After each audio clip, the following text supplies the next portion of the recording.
Yeah, you saw the thumbnail. Every electric car, every single one, can be charged with a standard household outlet using a cable like this, which they often come with for free, or which can be purchased for about $100.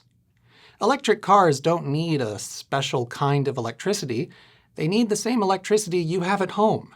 The only thing that matters is how much electricity they'll need, and that depends almost entirely on you and how much you drive. And if you have a typical commute, this is probably all you need. Hi. If you've been considering an electric car a little more closely than you might have in the past due to world events and the precarious nature of oil prices, well, you found the right video. If you don't know who I am, my name's Alec, and I run the channel Technology Connections. This is my second channel, Technology Connextras, where I make stuff more off the cuff, but I have had to script this one because I've tried too many times to film this and it has been a disaster each time. And today, I would like to help you form some technology connections between your daily life and an electric car, because, as you saw from the title, it's really easy to overthink them. And yet, we are also not thinking about them enough because as technology has progressed, we appear to be focusing all of our time and energy on what I would claim is the wrong thing. Right now, we're approaching this exactly backwards, because all you really need to charge a car is wires. And if we were smart about it, we would be doing the easy thing. But instead, we're doing the hard thing because it's flashy and cool, and we're just pretending it's smart because it makes more people more money.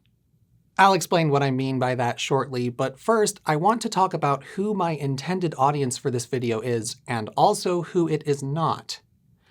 I am very aware that not everyone can charge their car at home.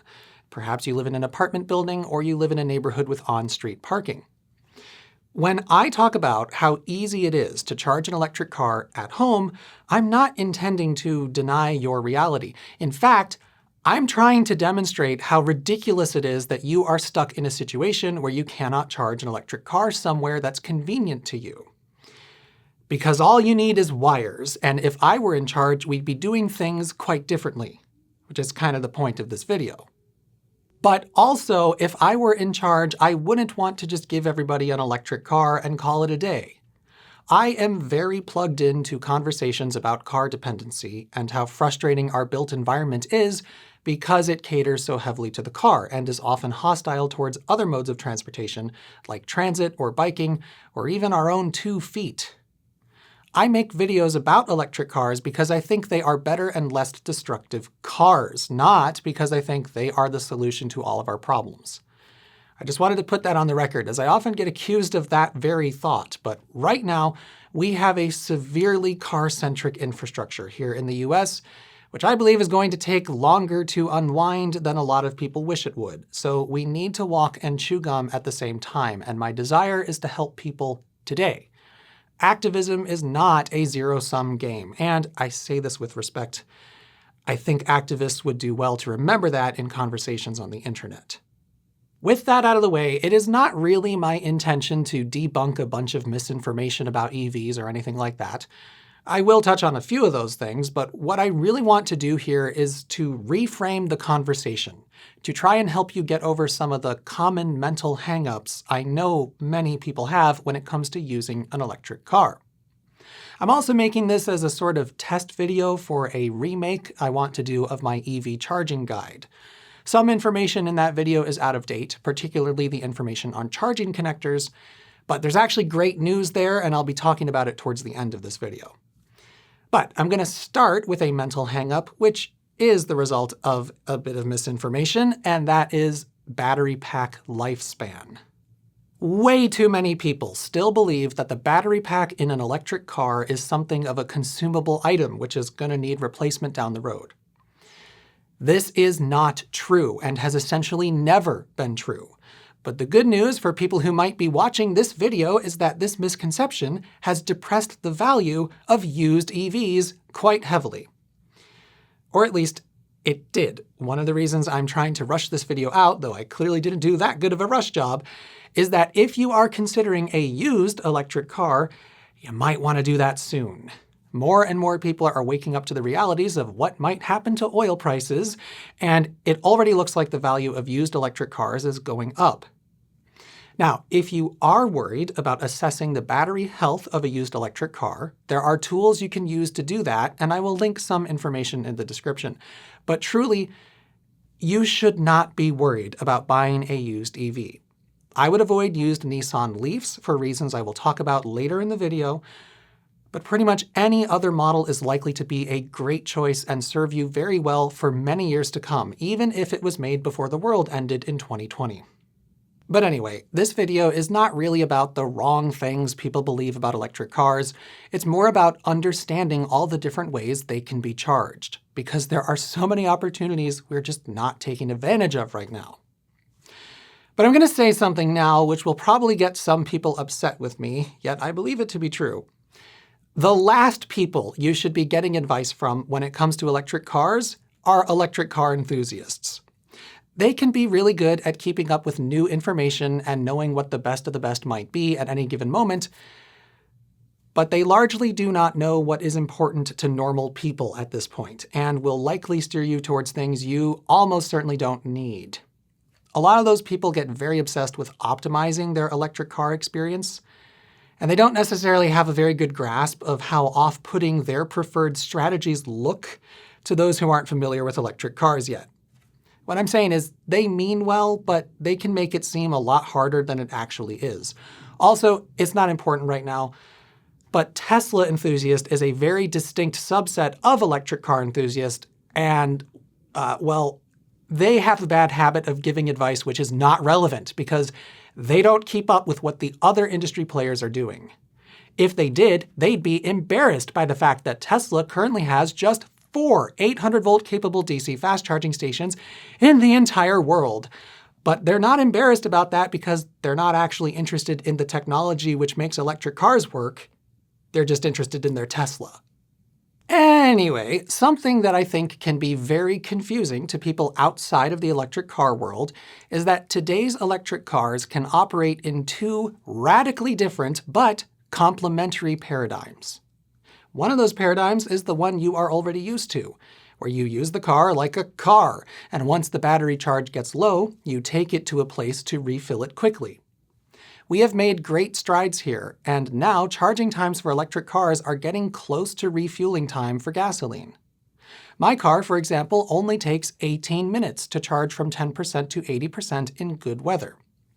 It gets slowed down a bit in the cold, and at the same time I'm releasing this video, I'm releasing a trip report where I drove my car from Chicago to Cincinnati in very cold January temperatures with terrible wind conditions. So if you want to get a sense of what that looks like today, you can watch that. It's really not a big deal. The only real issue I have is my car's terrible navigation software, but that's not important in any context but a road trip. And now that we have charging networks like Iona, which are freeing us from the tyranny of app-based charger activation, using an electric car like a gas-powered car is actually a pretty normal experience these days. And this is only going to improve. Lots of people are getting excited by the headlines coming out of China about their latest cars which can charge in just about 5 minutes. But I would like to argue very strongly that you should care a lot less about that than you currently do, because the much better, cheaper, and more convenient way to charge an electric car is the other operating paradigm they offer us and always have: charging them slowly while they're parked and you're not using it. This is something that seems obvious once somebody tells it to you, but might not be obvious if you haven't thought about it before. Your car spends a lot of time parked and not going anywhere. It's parked when you are sleeping, it's parked when you're at work, it's parked if you've been bad or good, so plug it in for goodness sake. I'm sorry, I don't know why I'm like this. The point is, you've got a lot of time where your car could be charging without actually waiting on the car. And the beautiful thing about electric cars is that we can charge them with incredibly simple infrastructure which doesn't cost very much money at all. And what is that infrastructure? Wires! This is the second operating paradigm, which, ironically, is the one that early adopters of electric cars were very excited about, but which has been getting far too little attention in recent years. So, let's give it some more attention because it really is the smarter way to do this. As I said in the intro, electric cars don't need a special flavor of electricity. They just need electricity, the stuff you have at home. And to give them access to that electricity, all they need is wires. And I do mean that literally. Electric car charging infrastructure can be as simple as a power cord. In fact, lots of electric car charging infrastructure literally is a power cable and nothing more. This is the case for AC charging, which has two categories, level 1 and level 2. For those outside of North America, this is a naming convention unique to us and our weird split-phase power. But for those of us who have 120-volt household power, well, that's what level 1 means. It simply means charging a car on 120-volt AC power. It has a few flavors, though almost always we use the term level 1 to mean charging a car on a standard household outlet using a portable charging cable such as this. To reiterate, every electric car can do this, every single one. This is the slowest way to charge a car, however, it is much more impactful than many people realize. In fact, level 1 charging can work for the majority of people as their exclusive source of charging energy. And I'm serious. This charging cable, even with a car like mine that has a very large battery pack, is all most people actually need to keep their car charged up for commuting and errands. However, it requires a pretty radical reimagining of what refueling a car is like, and can be quite frustrating to certain brains. See, a modern electric car will take several days to get a complete charge on a cable like this. But a complete charge in a modern electric car provides a few hundred miles of driving range, and unless you actually drive that far in a day, you can simply charge it up little bits at a time and replenish what you used.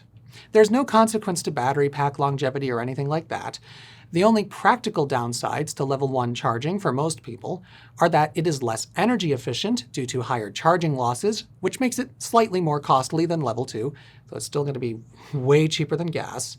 And if your electric utility offers time of use discounts, taking advantage of that is very difficult with level 1 charging, where your car has to be charging basically whenever you're at home. But here's the brass tacks. For a mid-sized car and smaller, you can expect a charging cable like this to provide 40 miles of driving range with every overnight charge. So, if you drive 40 miles or less each day, which is the case for the majority of commuters in the US, then you will replenish all of the energy you used to commute simply by plugging your car into this thing when you get home. Now, remember that thing I said about how electric cars operate under two complementary paradigms? If you decide to try using level 1 charging for your electric car at home, you can still use DC fast charging for quick top-ups when you're out and about. Whatever limitation you might have for your charging situation at home is not a limitation for how far you can drive your car. It's just a limitation for what you can do with the power you have at home. But if you're even more adventurous with your mental framing, you can drive more than 40 miles a day without visiting a fast charger, so long as you have extra idle time on the weekend. Say, for example, you had a 60-mile commute, and you left home on Monday with a full charge. When you get home, you might be down to 75% state of charge in a car like mine, and a level 1 charger is not going to be able to completely recharge the car by morning.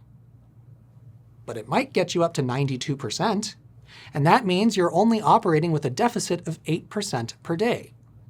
On Friday morning, your car might only be at 68% state of charge, meaning you'll get back home with 43% that night. But now you've got the entire weekend to keep your car plugged in and charging whenever you can, and there's a very good chance it will be back to 100% by Monday morning. To be clear, I am not suggesting this is ideal, but I am saying it is possible. And if you've got a DC fast charger near your home, which you can easily find out by looking at the PlugShare app or website, you can just try this out without risking much at all. Worst case scenario, you have to run down the street to charge up, like a normal car. Now, there are two remaining caveats to level 1 charging. The first has to do with electrical safety. This is a very minor issue, and I don't want to make it sound too serious, but you should be aware that plugging in an electric car charging cable to the wall requires the same level of attention as plugging in a space heater, because the car will draw 12 amps through an outlet. This means you should pay attention to the connection between the plug and the socket. If the connection is poor, the plug may overheat and could potentially start a fire. Engineers are smart, and decent charging cables now have temperature sensors in the plug to detect this is happening and will slow down or even stop charging in that case. But cheap charging cables may not do that, so make sure the outlet holds onto the plug tightly. If it feels loose, the connection is likely to be poor, and you should replace that receptacle before charging a car with it. And if you're worried, just feel the plug to see if it's getting hot after the car has been charging for a half hour or so.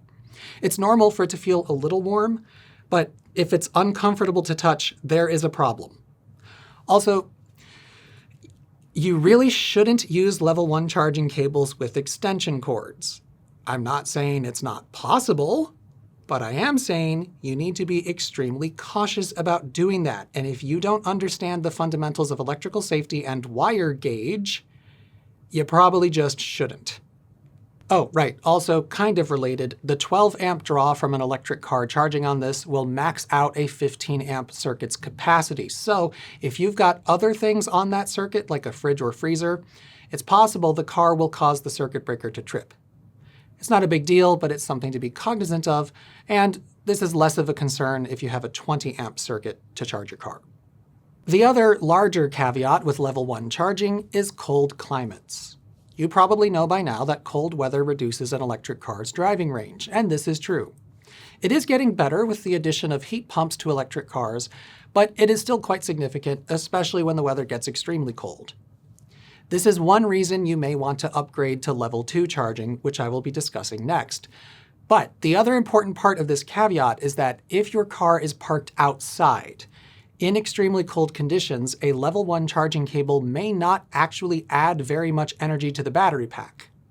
This is because the car will be using an electric heater to keep its battery pack warm in those extremely cold conditions, and the power it needs to do that takes away from the power available to charge the battery. However, the impact of this depends a lot on the car and even the situation. For example, back when I had a Chevy Volt, I plugged that thing in at work to a standard outlet outside, and I never saw a slower charge than I expected, even when the weather got quite cold. And if you're parked in a garage that's freezing temperature or above, you probably won't ever see slower charging happen, but I wanted to mention it. So now, let's talk about level 2 charging. All that level 2 means is 240 volt charging. And I'm saying this because not enough people appreciate how flexible level 2 charging is. And a lot of electricians don't know this either.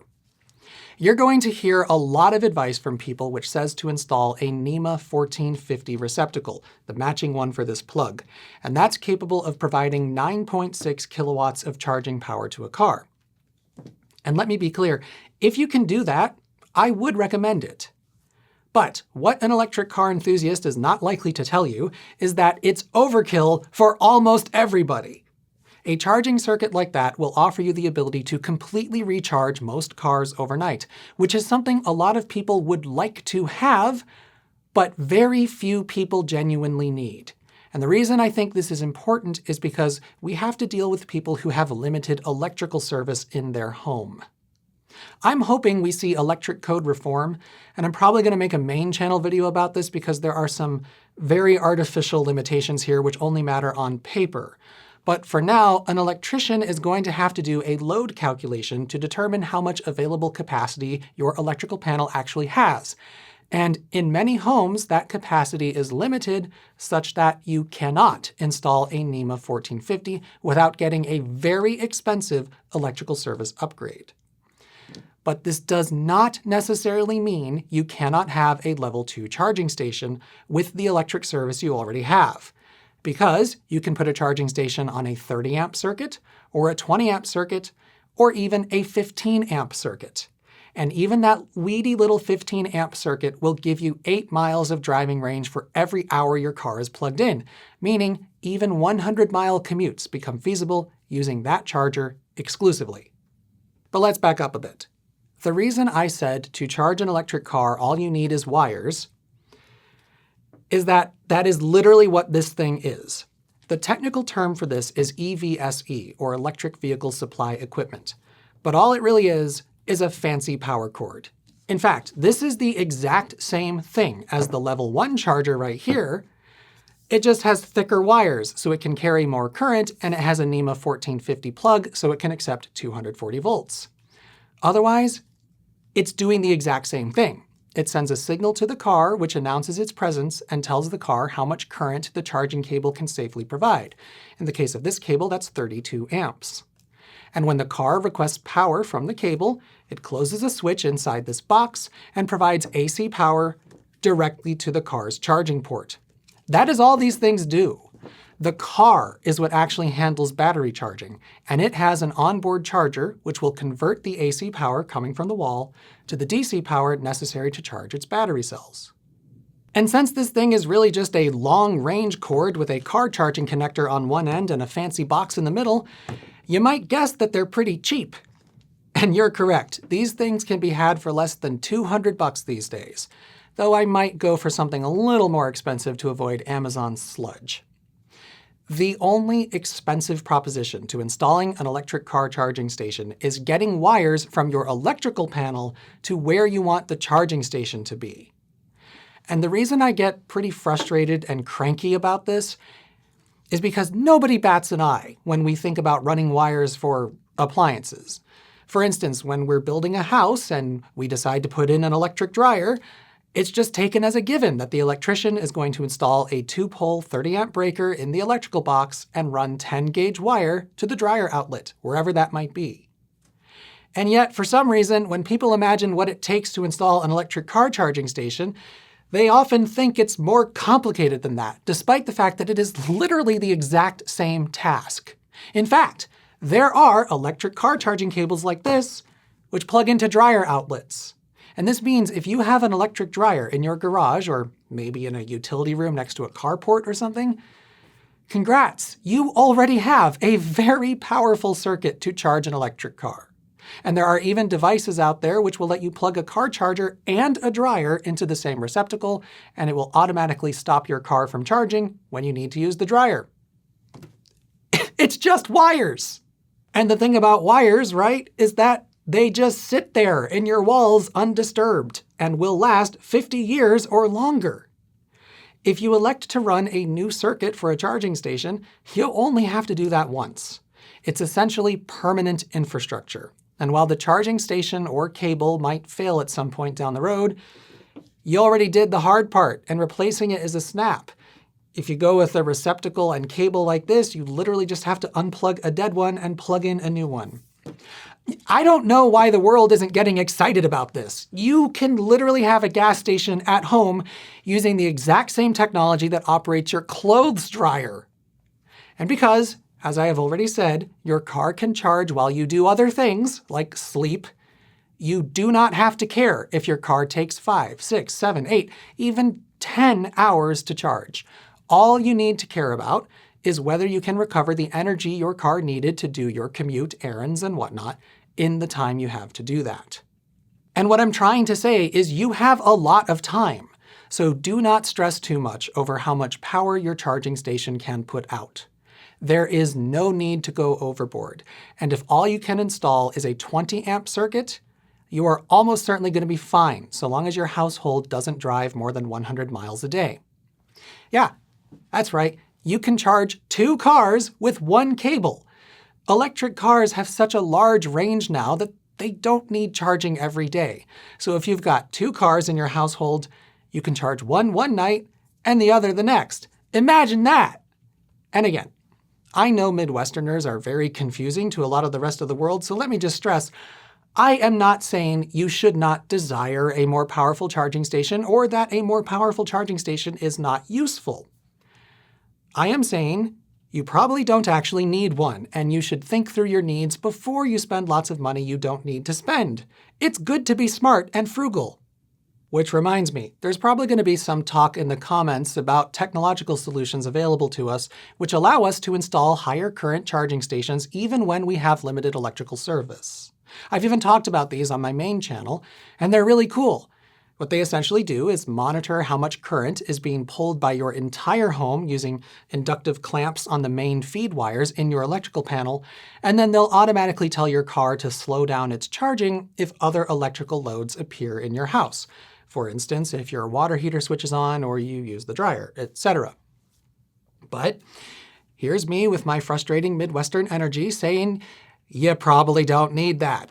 I would rather you keep it simple, stupid, and install a smaller charging station and just live with that, especially since we now have DC fast chargers popping up everywhere, which can provide a quick charge should that need arise. In fact, you could ask an electrician to install a 240-volt NEMA 620 plug. These look just like our normal plugs, but they're a little wonky. And charging cables for these exist, and they'll provide 10 miles of driving range for every hour your car is plugged in. If you actually need to drive more than 100 miles a day, then that won't work for you. But I just got a message from someone on Patreon telling me that they've been charging their Chevy Silverado EV, a gigantic truck, exclusively on one of these NEMA 620s, and it has not been a problem for them because, again, your car spends a lot of time parked. And if it can be charging whenever it's parked, you're gonna get a lot of range back even if you have limited power. But as much as it annoys me when electric car enthusiasts spend so much time on optimization to the point of paralyzing people who are not very familiar with electric cars yet, I am going to give you one piece of optimization which you can do if you have higher power charging available and which I take advantage of, and that is time of use rates. Many utilities offer variable rate plans, and my electricity is dirt cheap between the hours of about 10 p.m. and 5 a.m. Pretty much all electric cars allow you to schedule charging to take advantage of this, and I have my car set up to start charging at 11 and it will stop charging at 5. If I had a slower charging station, I might not be able to do that. Except here I am being a Midwesterner again. I actually could. I would just need to plug my car in more frequently than I currently do. At this point, I charge my car about weekly. I do have a shorter than average commute, so keep that in mind.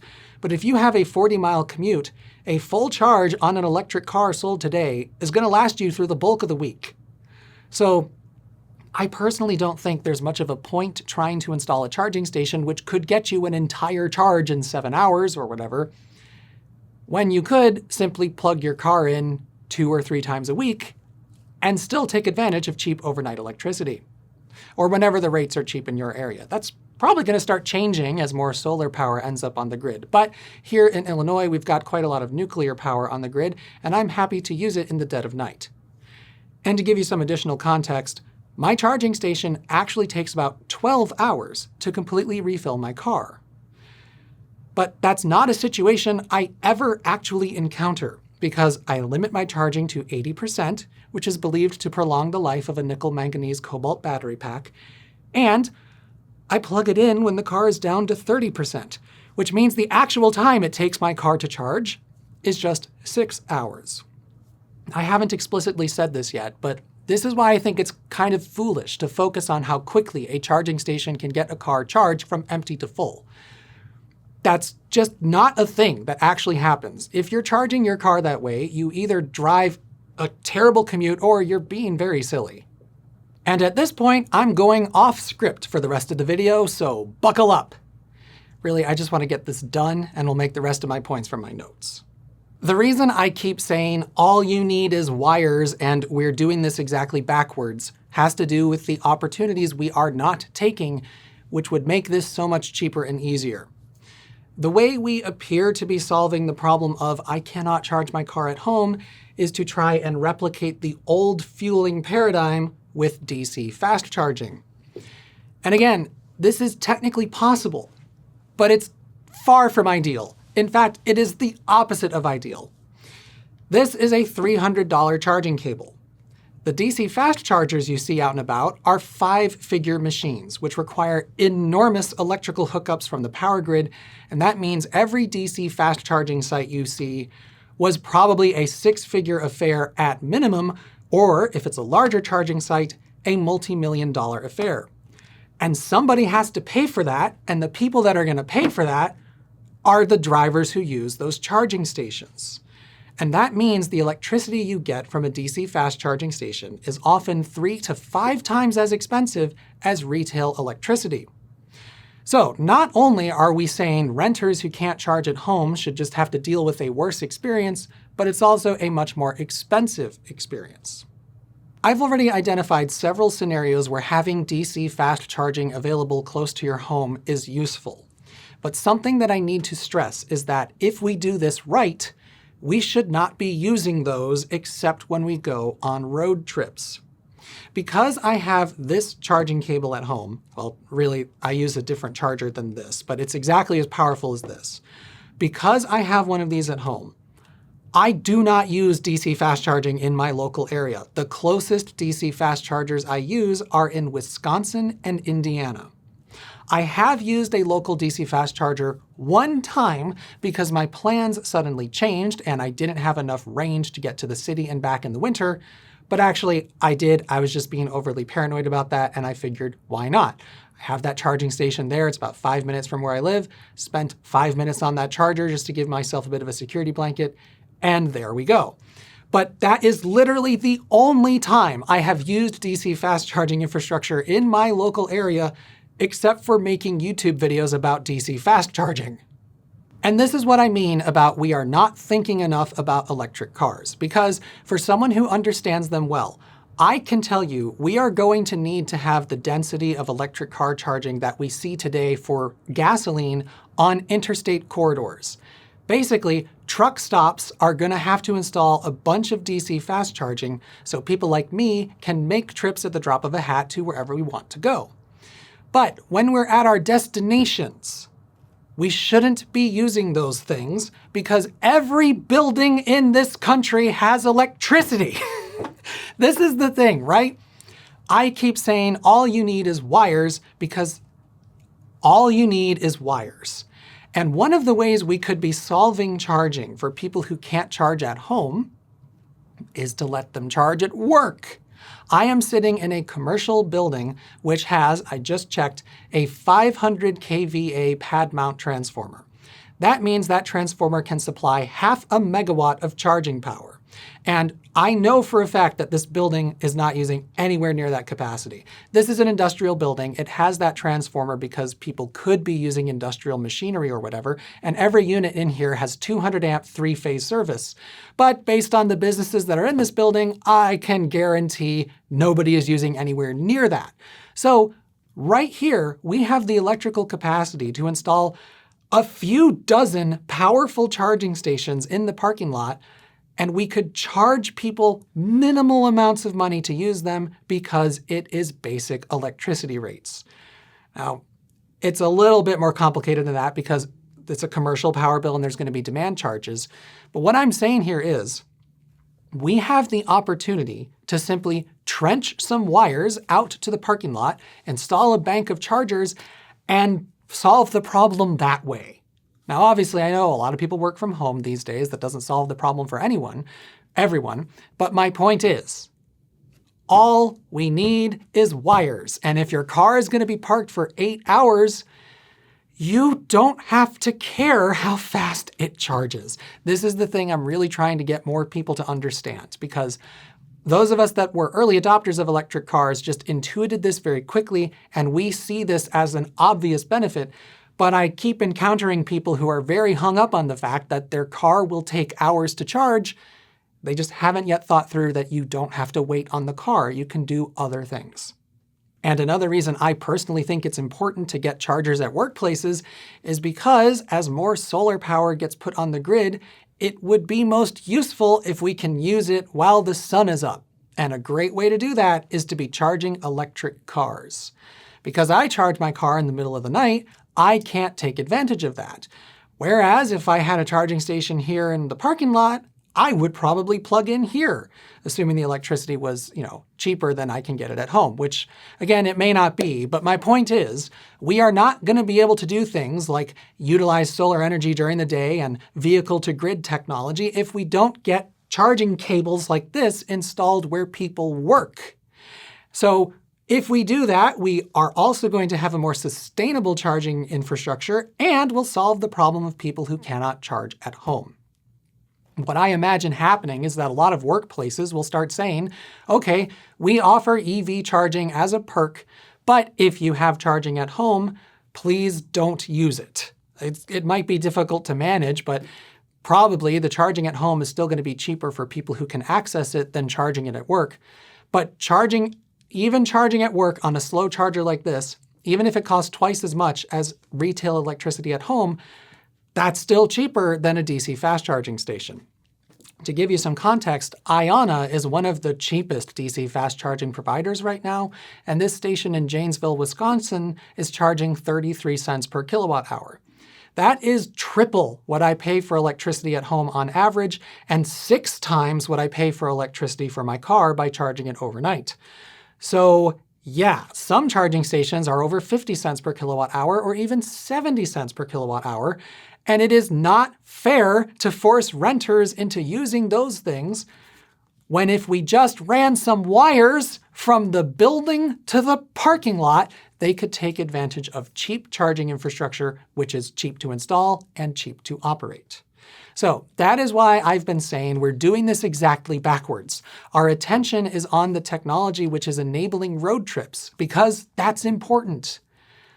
But unless you drive professionally, you just need a charger like this, and this is what we should be prioritizing, in my opinion.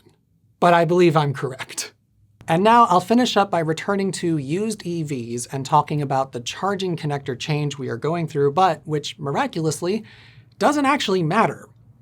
To be clear, this is only for North America. The rest of the world is not going through this nonsense because y'all are smarter than us. But here we are making a transition from the old J1772/CCS1 charging connector to the Tesla connector, which is now an SAE standard. You're probably going to hear it referred to as the Tesla connector, or NACS, NACS, the North American Charging Standard, or J3400, because that is the new SAE standard. That's good thing number one. It is no longer proprietary, it is an SAE standard. But good thing number two is the miraculous bit. In the process of creating the standard, the SAE decided to have new NACS chargers speak the exact same language as the old CCS chargers. So the signals that go on the communication pins are identical. And that means we can simply use these passive adapters to go from one charging standard to the other. All this thing is it's 2 big bus bars connecting these 2 pins to these 2 pins, although they have to flip around because the polarity is different. Isn't that fun? And it's just a dumb adapter. It just passes power and signals from the charging station to the car through this thing. But you'll notice I have 2 of them. And it's not just commitment to the bit. You will need 2 adapters. And this is the one thing which is a little bit frustrating about the transition, but we'll make our way through it. So the cool thing about the Tesla connector, which I still have reservations about, but it's apparently fine, is that it uses the same 2 pins for both AC and DC charging. That is why the Tesla connector is so small. For CCS1, they added these 2 chonky boys down here to accomplish DC charging. And so in the case of my car, there's a little flap which covers these 2 pins. You pull that thing out and then you can charge DC, or else the top of the connector, you just use a standard AC charging cable. Because Tesla combined the functions, I need these 2 adapters. And just so you know, adapters for the other direction also exist. In fact, Teslas have been coming with them forever, so you can use a charger like this, stick an adapter on there, and plug it into a Tesla. So if you're installing a charging station at home, just pick the connector that the car you're looking at has. In the end, you'll just once you get a new car, you'll just stick an adapter on there and it's fine. But the fact that we're going to need 2 adapters is a little bit confusing. So the small one is only really going to be needed like if you're visiting someone and they have a Tesla charger, or I've used this a couple times at hotels which had Tesla wall connectors and was able to charge overnight at a hotel. This is the one that you use for DC fast charging, and I haven't actually needed to use this. And I will explain why, which has to do with the thing I mentioned way at the start where Tesla is crazy behind with charging technology, but their fans don't know that, and they forgive them for it, even when you tell them. Because Tesla fans are a special breed. So my car is an 800-volt native car.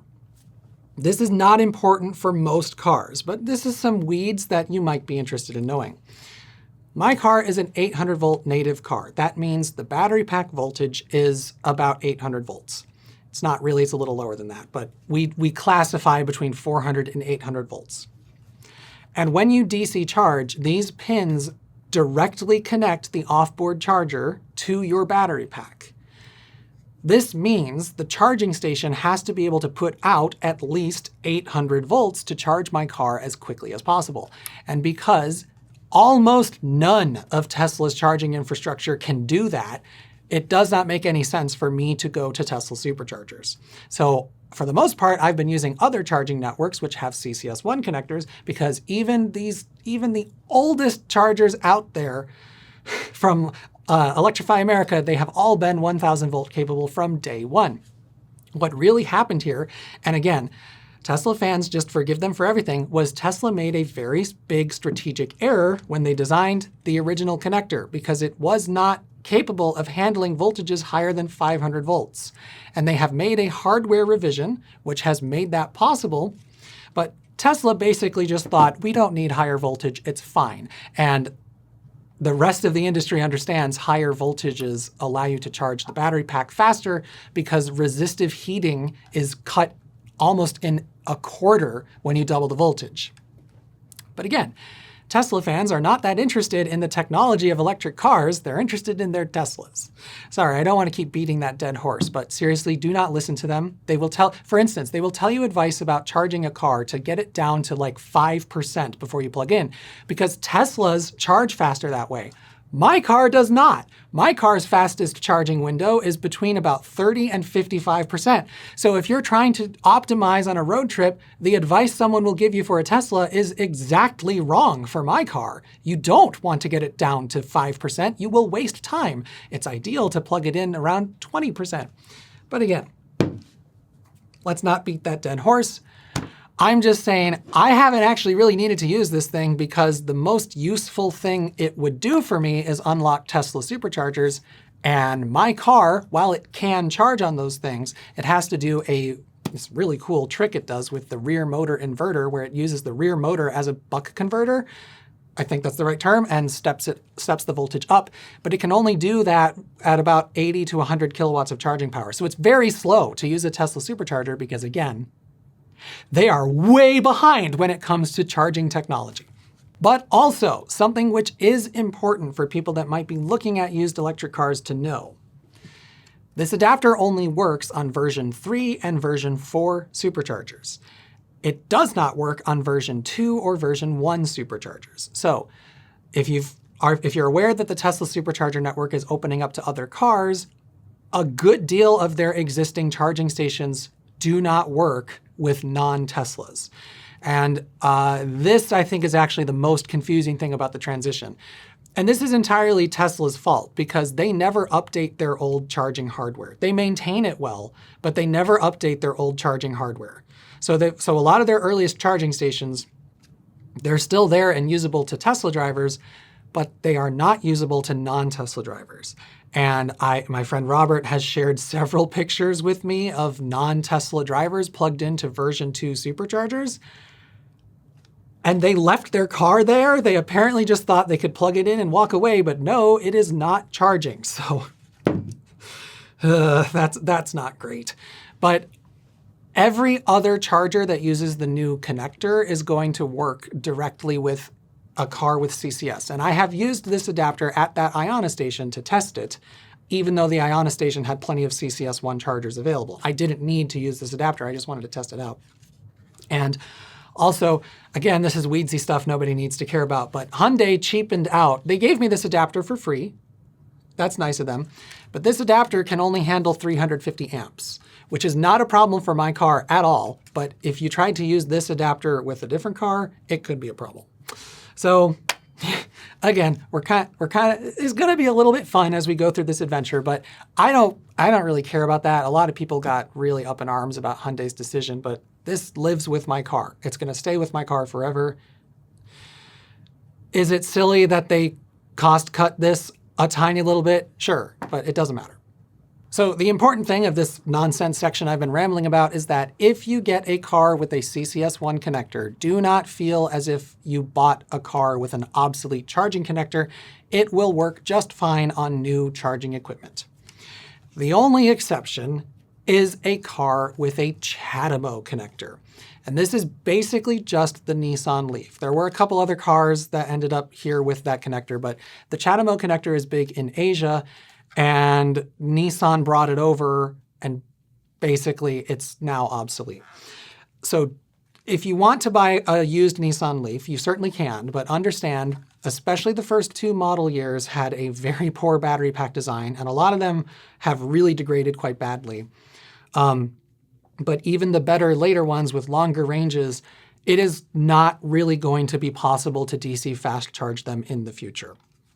Somebody has developed a CHAdeMO to CCS1 adapter, but that thing is a wild contraption because it has to actually translate the CHAdeMO signals coming from the car to CCS to tell the charging station what the car wants and back. I believe it has batteries inside there. It's amazing that somebody went through the effort to make this thing, and I've seen tests. It appears to work, but it's very clunky and you don't want to be dealing with that. So if you want to look at a used Nissan Leaf, just understand that car is only going to be a runabout. You're probably not going to want to take that on a road trip. But, you know, one of the arguments EV people have been making for a long time is you could rent a car to go on a road trip. You don't have to take your own car to go on a road trip if you want to go on a road trip. So that's an option. I understand that's an option a lot of people wouldn't want to take, but it is an option. So that's pretty much it. I'm going to end the video here. Please ask questions in the comments because, as I said earlier, I need to remake my EV charging guide, and I want to do that fairly soon. And so I'm using this as a test of that, to kind of see what things I might have missed in here that people are curious about. So please ask your questions below. But seriously, the most important thing I want to stress is this is different, but it's not difficult. It only seems difficult because you haven't tried it yet. Once you get used to plugging your car in at home or at work, somewhere you park it, you're going to wonder why on earth you would want to have a gas-powered car again.